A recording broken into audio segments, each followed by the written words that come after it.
Pride month പണ്ട് വെച്ച് നോക്കുമ്പോൾ അല്ലേ, പണ്ട് ഇങ്ങനെ ഉള്ള കാര്യങ്ങളൊന്നും അധികം നമ്മൾ അങ്ങനെ ചർച്ച ചെയ്തു. ഒരു വീട്ടിൽ തന്നെ താമസിക്കുന്നു, അപ്പോൾ അവര് നമ്മളോട് കമന്റ് ചെയ്യാറുണ്ട്, ഇതെന്താ ഇങ്ങനത്തെ ഡ്രസ് എന്നൊക്കെ പറയാറുണ്ട്. ഹോട്ടലാ 70-year-old കട, പ്രോഗ്രഷൻ എന്ന് പറഞ്ഞ് പകച്ചു പോയ ഒരു സമൂഹം. Hello every one, welcome back to another topic discussions. അപ്പോൾ എല്ലാവർക്കും അറിയാമെന്ന് തോന്നുന്നു, ഈ മന്ത് പ്രൈഡ് മന്ത് എന്നാണ് പറയപ്പെടുന്നത്. അതിനനുബന്ധമായിട്ട് ഒരുപാട് ഡിസ്കഷൻസ് ഓൺലൈനിലും അല്ലാതെയും ഞാൻ കാണാനിടയായിട്ടുണ്ട്. അത് അറിയാലോ, എപ്പോഴും ഒരു ചർച്ചാ വിഷയമായിട്ടുള്ള ഒരു കാര്യമാണ് ഈ പ്രൈഡ് മന്ത്, അല്ലെങ്കിൽ അതിൻ്റെ കമ്മ്യൂണിറ്റി റിലേറ്റഡ് അതിൻ്റെ ഡിസ്കഷൻസ് എല്ലാം. പ്രത്യേകിച്ച് ഈ അടുത്ത കാലത്ത് നമ്മുടെ സമൂഹ മാധ്യമങ്ങളിലും അല്ലാത്ത മാധ്യമങ്ങളിലെല്ലാം വളരെയധികം ചർച്ച ചെയ്യപ്പെടുന്ന ഒരു ടോപ്പിക്കാണ്. പണ്ട് വെച്ച് നോക്കുമ്പോൾ അല്ലേ, പണ്ട് ഇങ്ങനെ ഉള്ള കാര്യങ്ങളൊന്നും അധികം നമ്മൾ അങ്ങനെ ചർച്ച ചെയ്തതായിട്ട് നമ്മൾ കണ്ടിട്ടില്ല നമ്മുടെ ചുറ്റും. അപ്പോൾ ഇതിന് റിലേറ്റഡ് ആയിട്ട് കുറച്ച് കാര്യങ്ങൾ പറയണം, അല്ലെങ്കിൽ ഇതിനെക്കുറിച്ച് ഒരുപാട് ആളുകളുമായിട്ട് ഞാനും ഒരുപാട് തരത്തിലുള്ള ഡിസ്കഷൻസിന്റെ ഭാഗമായിരുന്നു. അപ്പോൾ അങ്ങനെയുള്ള ഇതിൽ നിന്ന് മനസ്സിലാക്കിയ ചില കാര്യങ്ങളെല്ലാം കുറച്ചും കൂടി ആളുകൾക്ക് ഹെൽപ്ഫുൾ ആവും എന്ന് കരുതിയിട്ടാണ് ഇവിടെ അത് ഡിസ്കസ് ചെയ്യണം എന്ന് ഞാൻ വിചാരിക്കുന്നു. അപ്പോൾ അതിൻ്റെ ഭാഗമായിട്ട് ഞാനൊരു 2-3 വീഡിയോസ് ആ സബ്ജക്റ്റിന് റിലേറ്റഡ് ആയിട്ട് ചെയ്യണം എന്നാണ് ആഗ്രഹിക്കുന്നത്. അപ്പോൾ അതിൻ്റെ ആ സീരീസിലുള്ള ഫസ്റ്റ് വീഡിയോ ആണ് ഇത് കേട്ടോ.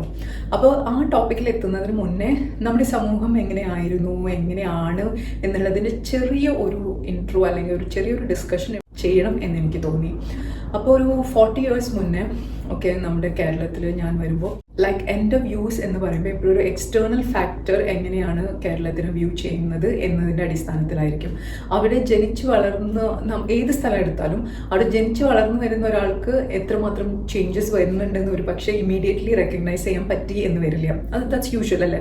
നമ്മൾ എന്നും ഒരു വീട്ടിലിരിക്കുമ്പോൾ അല്ലെങ്കിൽ നമ്മളെന്നും കാണുന്ന ഒരാൾക്ക് എത്ര മാറ്റം വരുന്നു എന്ന് നമുക്ക് പുറമെ നിന്ന് വരുന്ന ഒരാൾക്ക് പെട്ടെന്ന് റെക്കഗ്നൈസ് ചെയ്യാൻ പറ്റുന്ന അത്രയും എളുപ്പത്തിൽ ഒരു വീട്ടിൽ തന്നെ താമസിക്കുന്ന ആൾക്ക് അല്ലെങ്കിൽ ഒരു സ്ഥലത്ത് തന്നെ സ്ഥിരമായി താമസിക്കുന്ന ആൾക്ക് അത്ര പെട്ടെന്ന് കാണാൻ കഴിഞ്ഞു എന്ന് വരില്ല.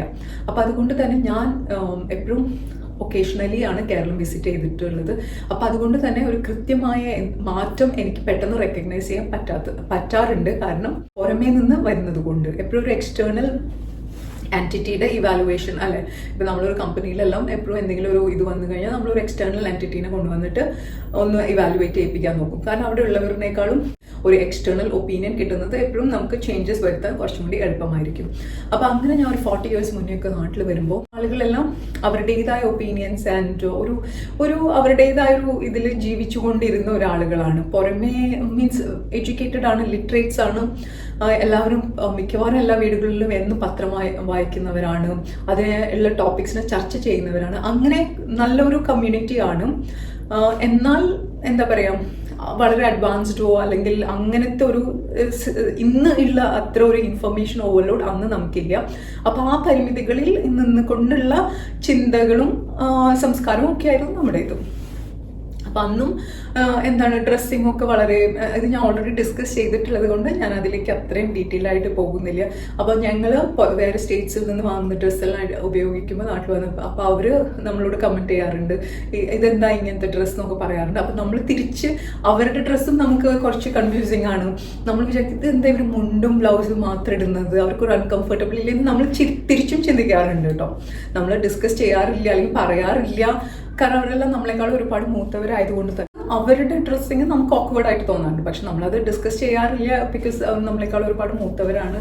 ആൻഡ് അപ്പം അവിടെ ഉള്ളവർക്ക് അതൊരിക്കലും ഒരു ഓക്വേർഡ് അല്ല. ഇപ്പോൾ പുറമെന്ന് വരുന്ന ഞാൻ ഇടുന്ന ഡ്രസ്സുകൾ അവർക്ക് ഓക്വേർഡ് ആയിരുന്നു.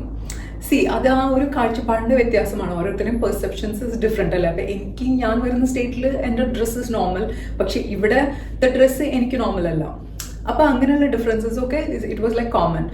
പിന്നെ എന്തെങ്കിലും എക്സ്പ്ലെയിൻ ചെയ്യാൻ നോക്കിക്കഴിഞ്ഞാൽ അവർക്ക് മനസ്സിലാകുന്ന കാര്യങ്ങൾ മാത്രമേ അവർ ഉൾക്കൊള്ളാറുള്ളൂ. അതിനപ്പുറം ഞാൻ ട്രൈ ചെയ്തവരെ അവർക്കത് മനസ്സിലാക്കാൻ പറ്റാറില്ല. അപ്പം ഞാൻ വിചാരിക്കും, ഓക്കെ വായിപ്പോ അത് എന്താണ് അവർക്ക് മനസ്സിലാവുന്നത് അത് തന്നെ മനസ്സിലാക്കിക്കോട്ടെ, എനിക്ക് അങ്ങനെ എക്സ്പ്ലെയിൻ ചെയ്ത് ടൈം വേസ്റ്റ് ഞാൻ ശ്രമിച്ചു നോക്കിയിട്ടുണ്ട്, പക്ഷെ ഒരിക്കലും അത് വർക്ക്ഔട്ട് ആയിട്ടില്ല. സോ അപ്പം ഞാനതങ്ങനെ വിട്ടു. ഞാൻ കൂടുതൽ എക്സ്പ്ലനേഷൻസ് പിന്നെ കൊടുക്കാതെയായി. അങ്ങനെ തന്നെ അവരെന്താ വിചാരിക്കുന്നത്, ഓക്കെ ഇറ്റ്സ് ഫൈൻ, ഞാൻ എക്സ്പ്ലെയിൻ ചെയ്തത് കൊണ്ട് പ്രത്യേകിച്ച് മാറ്റമൊന്നും വരാൻ പോണില്ല എന്നുള്ളത് എനിക്ക് അപ്പം അങ്ങനെ ഒരു ഫീലിംഗ് വന്ന് ഞാൻ അങ്ങനെ തന്നെ കണ്ടിന്യൂ ചെയ്യാൻ തുടങ്ങി. What ever they say I accept. Okay നിങ്ങൾ ഇതാണോ പറയുന്നത് ആൻഡ് ഇതാണ് നിങ്ങളുടെ അണ്ടർസ്റ്റാൻഡിങ്, ഓക്കെ ഫൈൻ. ഞാൻ ആർഗ്യൂ ചെയ്യാനോ അതിനെ കറക്റ്റ് ചെയ്യാനോ ഉള്ള ഒരു മെഷേഴ്സ് ഒന്നും എടുക്കാത്ത ഒരാളായി മാറി, പ്രത്യേകിച്ച് നാട്ടിൽ വരുമ്പോൾ.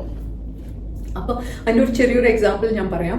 ലൈക്ക് എൻ്റെ ഡാഡി വർക്ക് ചെയ്യുന്നുണ്ടായിരുന്ന ഒരു 5 star ഹോട്ടലിലായിരുന്നു.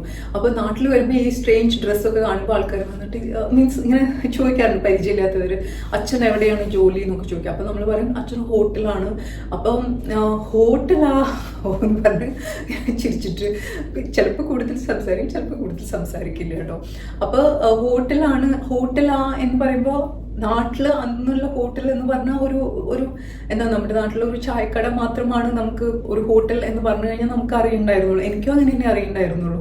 Though yummy food and അല്ലെ ഒക്കെ സെർവ് ചെയ്യുന്നെങ്കിലും എൻ്റെ ഞാൻ കണ്ട സ്ഥലങ്ങളിൽ ഹോട്ടൽ എന്ന് പറഞ്ഞു കഴിഞ്ഞാൽ ഇറ്റ്സ് ജസ്റ്റ് ഈ ഷാക്ക് പോലത്തെ ഒരു സ്ഥലം മാത്രമാണ്. അപ്പം റീസെൻ്റ്ലി ഒരു മലയാളത്തിലെ ഒരു prominent figure, lady figure hmm I appreciate a lot, അവരും ഒരു ഇങ്ങനത്തെ ഒരു 70-year-old കട, അങ്ങനെ ഹോട്ടൽ ചായക്കട ഇങ്ങനെ പോണതും and it brought back those memories also. ഞാനും പോയിട്ട് അവിടെയൊക്കെ പോയി ഭക്ഷണമൊക്കെ കഴിച്ചിട്ടുണ്ട് കേട്ടോ. ആൻഡ് ഐ സ്റ്റിൽ മെമ്മറിയൊക്കെ എനിക്കിപ്പോഴും ഉണ്ട്. So it use to be so yummy, clean food, home made ഫുഡൊക്കെ സെർവ് ചെയ്തിരുന്ന പ്രോപ്പർ ഒരു ചായക്കട എന്നുള്ളതാണ് നമുക്ക് അന്ന് നാട്ടിൽ വന്ന് ഹോട്ടൽ എന്ന് പറഞ്ഞു കഴിഞ്ഞാൽ ആളുകൾക്ക് അറിയുള്ളൂ. It's not because they are illiterate or poor ആയതുകൊണ്ടൊന്നുമല്ല, ദേ ആർ ലൈക്ക് റിച്ച്. നല്ല റിച്ച് ആൾക്കാർക്കായാലും ഹോട്ടൽ എന്ന് പറഞ്ഞാൽ ദിസ് ഇസ് എ ഹോട്ടൽ, അല്ലെങ്കിൽ ഒരു കോൺക്രീറ്റ് ബിൽഡിംഗിലെ ഒരു Indian coffee house is A hotel. അപ്പൊ ഒരു ഹോട്ടൽ എന്ന് പറഞ്ഞാൽ അതിനപ്പുറം ഒരു 5 സ്റ്റാർ ലെവലിലുള്ള ഹോട്ടൽ എന്നാണ് എന്ന് ഒരിക്കലും ലൈക്ക് ഞാൻ പറയും okay it's like Oberoi chain of hotels എന്നൊക്കെ പറഞ്ഞു കഴിഞ്ഞാൽ അതിനിപ്പോൾ എന്താ എന്നുള്ള ഒരു ഇതുള്ളൂ. ബിക്കോസ് അവരെ സംബന്ധിച്ചിടത്തോളം ഹോട്ടൽ എന്ന് പറഞ്ഞാൽ ഇതാണ് ഒരു ഹോട്ടൽ. അതിനപ്പുറം ഉള്ള ഒരു means because they don't know അല്ലേ. ഇപ്പോൾ എല്ലാവരും വെൽ റെഡ് ആണ്, എല്ലാവരും ന്യൂസ് പേപ്പറൊക്കെ വായിക്കും, മാഗസീൻസ് വായിക്കും, പക്ഷെ അതിലൊന്നും ഒരു ഹോട്ടലിനെ കുറിച്ചിട്ട് ആരും ഡിസ്ക്രൈബ് ചെയ്യുന്നില്ല. അപ്പോൾ അതുകൊണ്ട് തന്നെ അവരെ സംബന്ധിച്ചിടത്തോളം ഒരു ഹോട്ടൽ എന്ന് പറഞ്ഞാൽ ദിസ് ഇസ് എ ഹോട്ടൽ. അപ്പോൾ എന്ത് എക്സ്പ്ലെയിൻ ചെയ്യാൻ നോക്കിയാൽ അവർക്ക് ഒരിക്കലും റിലേറ്റ് ചെയ്യാൻ പറ്റില്ല. ഒരു 5 സ്റ്റാർ ഹോട്ടൽ എന്ന് പറഞ്ഞാൽ ഇങ്ങനത്തെ ഒരു കോൺസെപ്റ്റ് ആണ് എന്നൊക്കെ പറഞ്ഞാൽ ലൈക്ക് ഇപ്പം എന്താ ഹോട്ടലല്ലേ മീൻസ് അങ്ങനത്തെ ഒരു ഇതാണ്. And that is what they are used to, or that is what they could conceive from whatever I described. അപ്പോൾ ഞാൻ എന്ത് പറഞ്ഞാലും അവർക്ക് അതിൽ നിന്ന് അപ്പുറം ചിന്തിക്കാനുള്ള ലൈക്ക് ഹോട്ടൽ എന്ന് പറഞ്ഞാൽ ഇതാണ്, ഇതിനപ്പുറം എന്നുള്ള ഒരു ഇതില്ല. അപ്പോൾ അല്ലെങ്കിൽ അതിൻ്റെ ഫുഡ് ക്വീസീൻസ് ഇങ്ങനെ ഡിഫറെൻറ്റ് ടൈപ്സ് ഓഫ് ഫുഡ് ഉണ്ട്, അങ്ങനെ സെർവ് ചെയ്യും, ഇങ്ങനെ സെർവ് അതൊന്നും പറഞ്ഞാൽ പോലും അവർക്ക് ഒരിക്കലും എനിക്ക് അങ്ങനെ ഒരു ഉൾക്കൊള്ളാൻ കഴിഞ്ഞതായിട്ട് എനിക്ക് തോന്നിയിട്ടില്ല. അപ്പം അതിനുശേഷം അപ്പം ഞാൻ ഇങ്ങനെ ചെയ്യാനൊക്കെ ശ്രമിച്ചു, but still they were like ഹോട്ടലല്ലേ എന്നുള്ള ഒരു ഇതിനെ അണ്ടർസ്റ്റുഡ് ദ എന്താണ് ഡെപ്ത് അല്ലെങ്കിൽ മാഗ്നാനിമിറ്റി ഓഫ് ദ സബ്ജക്ട് എന്നൊക്കെ പറയുന്ന പോലെ പിന്നെ അണ്ടർസ്റ്റുഡ്. ദെൻ പിന്നെ ഞാനും വിട്ടു കളഞ്ഞു. ഞാൻ അങ്ങനെ എക്സ്പ്ലെയിൻ ഒന്നും ചെയ്യാൻ നിൽക്കാറ്, ഹോട്ടലാണ് എന്ന് പറഞ്ഞിട്ട് ഞാൻ അവിടെ ഇരിക്കും. പിന്നെ അത് because it never made any difference, അവർക്ക് ഉൾക്കൊള്ളാനൊന്നും പറ്റുന്നുണ്ട്. അപ്പോൾ അവരെന്താ യൂസ് ടു അത് തന്നെയാണ് അവർ ഉൾക്കൊള്ളാൻ പോകുന്നുള്ളൂ. നമ്മൾ എത്ര എക്സ്പ്ലെയിൻ ചെയ്താലും അവരെന്താണ് അതിനെപ്പറ്റി പെർസീവ് ചെയ്തിരിക്കുന്നത്, അവർ കൺസീവ് ചെയ്യാൻ പറ്റുന്ന ആ ലെവലിൽ തന്നെയാണ് അവർ ചിന്തിക്കാനും ആ സബ്ജക്റ്റിനെ ഉൾക്കൊള്ളാൻ പോകുന്നുള്ളൂ എന്നുള്ളത് അന്ന് തന്നെ എനിക്ക് മനസ്സിലായി. അതിനുശേഷം ഞാനിങ്ങനെ എക്സ്പ്ലനേഷൻസ് കൊടുക്കുന്നത് നിർത്തി. പക്ഷെ ഇപ്പം എന്താണ് സംഭവിച്ചുകൊണ്ടിരിക്കുന്നത്? ഇപ്പം നമ്മുടെ നാട്ടിൽ സംഭവിച്ചുകൊണ്ടിരിക്കുന്നത് എന്താണെന്ന് വെച്ചാൽ ഇറ്റ്സ് ഇൻഫർമേഷൻ ഓവർലോഡ്. എല്ലാ age group starting from the children to the oldest people അല്ലെ, യങ്ങസ്റ്റ് ചെറിയ കുട്ടികളിൽ നിന്ന് പ്രായമായവരുടെ കയ്യിൽ വരെ ഫോണിൽ ലോകത്തിലെ എല്ലായിടത്തും ഇൻഫർമേഷനാണ് ഇപ്പോൾ കിട്ടിക്കൊണ്ടിരിക്കുന്നത്. ലൈക്ക് എല്ലാത്തിനെ കുറിച്ചിട്ടും ഗെറ്റിംഗ് എന്താ ഫിംഗർ ടിപ്സിൽ എല്ലാ ഇൻഫർമേഷൻ കിട്ടിക്കൊണ്ടിരിക്കുകയാണ്. അപ്പം അങ്ങനെ ഒരു സമൂഹത്തിൽ നിന്ന് ലൈക്ക് അധികം എക്സ്പോഷർ ഇല്ലാത്ത ഒരു സമൂഹത്തിൽ നിന്ന് ആൻഡ് ഈവൻ റിച്ചസ്റ്റ് ആൾക്കാരായാൽ പോലും ഒരു 5 സ്റ്റാർ ഹോട്ടലിൽ പോയി വേറെ സ്റ്റേറ്റിൽ പോയി താമസിക്കണം എന്നൊരു നിർബന്ധമില്ല. ഈവൻ അവരൊരു ബിസിനസ് ആവശ്യത്തിന് പോയാലും അവരൊരു നോർമൽ സ്ഥലത്ത് അവർക്ക് എക്കണോമിക്കലായിട്ട് ഏതാണോ ഫീസിബിൾ അവിടെ പോയിട്ടാണ് താമസിക്കാറ്. ഈവൻ ദോ റിച്ച് പീപ്പിളുടെ കാര്യമാണ് ആയാലും അവരെല്ലാം ഒരു 5 സ്റ്റാർ ഹോട്ടലിൽ പോയി താമസിക്കാനുള്ള അങ്ങനത്തെ ഒരു മൈൻഡ് സെറ്റുള്ള ആളുകളെ നിന്ന് എൻ്റെ ചുറ്റും ഞാൻ കണ്ടിട്ടുണ്ടായിരുന്നില്ല അന്നത്തെ കാലത്ത്. പക്ഷെ ഇന്ന് എടുത്തു നോക്കുമ്പോൾ എല്ലാവരുടെ ഏത് ഏജ് ഗ്രൂപ്പിന്റെ കയ്യിലായാലും അവരുടെ കയ്യിൽ ഫോണുണ്ട്, ഇന്റർനെറ്റ് അവൈലബിൾ ആണ്, and there is A huge information overload. അപ്പോൾ ഈ പെട്ടെന്ന് ആ ലെവലിൽ നിന്ന് പെട്ടെന്ന് ഒരു സോഷ്യൽ ഷിഫ്റ്റാണ് വന്നത് നമ്മുടെ സമൂഹത്തിൽ. പക്ഷേ ഈ ഷിഫ്റ്റ് സംഭവിച്ചപ്പോൾ ഒരു വാല്യൂ സിസ്റ്റം അല്ലെങ്കിൽ ഒരു ബേസ് അല്ലെങ്കിൽ എന്താണ് ഒരു അടിത്തറ എന്നൊരു സാധനം മിസ്സായ പോലെയാണ് എനിക്കിപ്പോൾ ഇങ്ങനെ നാട്ടിൽ നടക്കുന്ന ചുറ്റും കാര്യങ്ങൾ ഇവാലുവേറ്റ് ചെയ്യുമ്പോൾ എനിക്ക് തോന്നുന്നത്.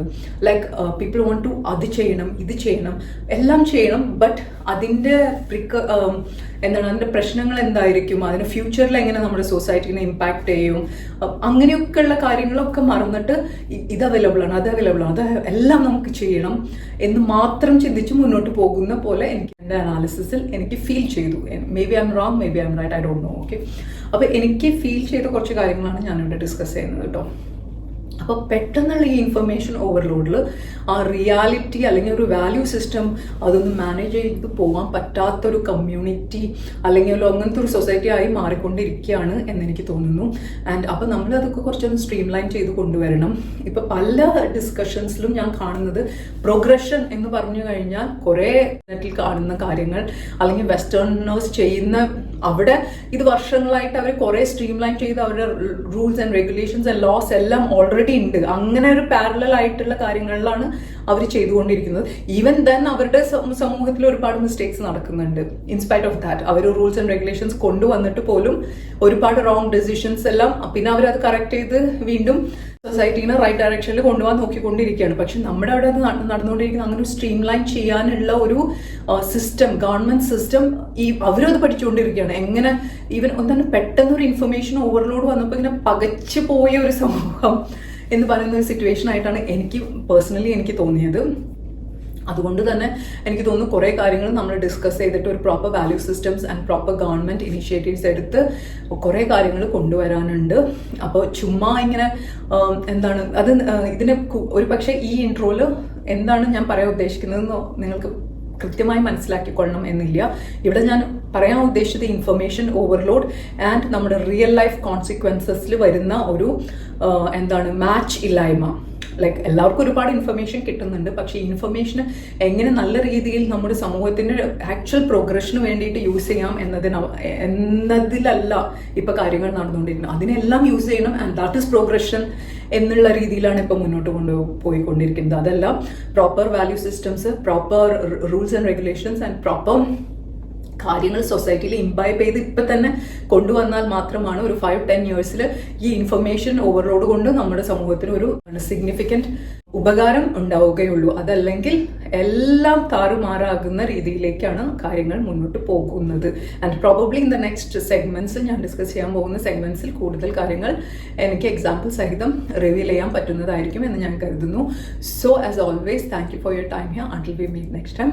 പിന്നെ നിങ്ങൾ ഇതിനെ കുറിച്ചിട്ടുള്ള അഭിപ്രായങ്ങളും നിങ്ങളുടെ ചിന്തകളെല്ലാം ഇവിടെ ഒന്ന് ഷെയർ ചെയ്യുക. Okay, so thank you for your time here until we meet next time. Thank you. By.